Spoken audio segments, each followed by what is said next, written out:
मैंने जो कोचिंग ली थी वो मैंने निःशुल्क ली थी, क्योंकि 12वीं परसेंटेज के बेसिस पर मुझे सरकार की योजना के थ्रू फ्री कोचिंग मिल गई थी।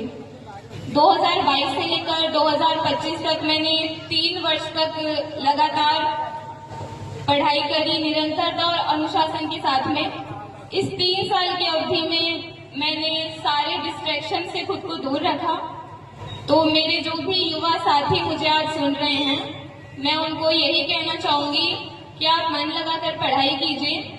और स्पेशली मैं लड़कियों को कहना चाहूंगी कि आपके जो सपने हैं उनको आप केवल अपने सपने मत समझिए, या आपके परिवार को, आपके गांव को, पूरे समाज को गर्व के क्षण दे सकते हैं और आप दूसरी लड़कियों के लिए भी प्रेरणा स्रोत बन सकती हैं। यहाँ पर जो भी अभिभावक मौजूद हैं, मैं उनसे ये निवेदन करना चाहूंगी, क्या आप अपने बच्चों पर विश्वास रखिए, उनको समय दीजिए।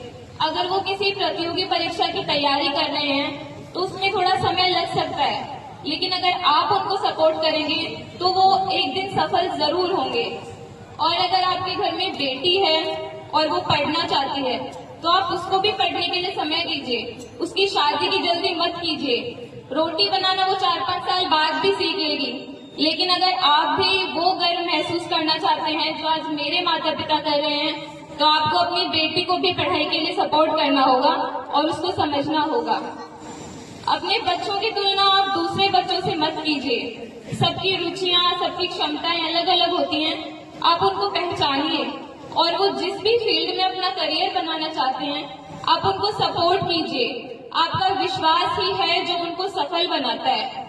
अगर आप भी उन पर विश्वास नहीं रखेंगे तो उनके लिए मंजिल तक पहुंचना बहुत मुश्किल हो जाएगा।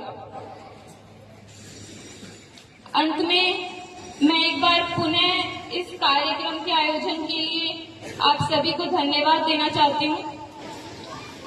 मुझे जब भी कोई पूछता है कि आप कहाँ से हो, तो मैं बहुत गर्व के साथ भाबरू गांव का नाम लेती हूँ, क्योंकि हम इतिहास के पन्नों में भी इस गांव का नाम पढ़ते हैं।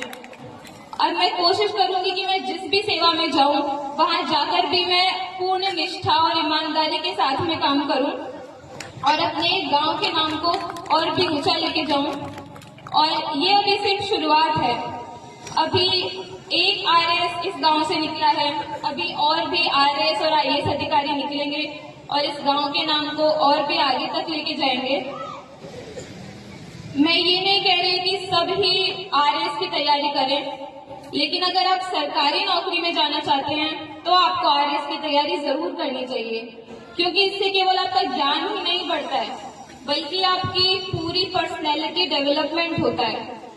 आरएएस का सिलेबस ऐसा है कि एक बार अगर आप इसको अच्छे से पढ़ लेते हैं तो राजस्थान के दूसरे एग्जाम तो आप बहुत आसानी से निकाल लेते हैं। मैंने आरएएस की तैयारी के बाद ही एक दूसरा एग्जाम दिया, उसकी मैंने तैयारी बिल्कुल नहीं की थी, लेकिन बहुत आसानी से मेरा वो एग्जाम निकल गया और अब आरएएस में भी सिलेक्शन हो गया।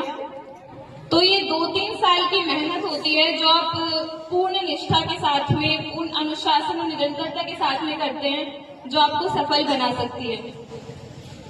मुझे तो प्रेरणा मेरे परिवार से मिली है। मेरे पिता, माता और मेरे भाई, इनसे मैंने मेहनत, ईमानदारी सीखी है। इन्होंने मुझे थ्रू आउट सपोर्ट किया है, कभी मुझे किसी चीज की कमी नहीं होने दी। मैंने बोला कि मुझे जयपुर जाना है, वहाँ पढ़ना है, तो मुझे भेजा।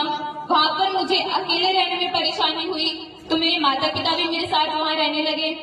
तो ये जो सम्मान मुझे मिल रहा है इसके वास्तविक हकदार ये लोग हैं, क्योंकि इनके कारण ही मैं आज यहाँ तक पहुँच पाई हूँ।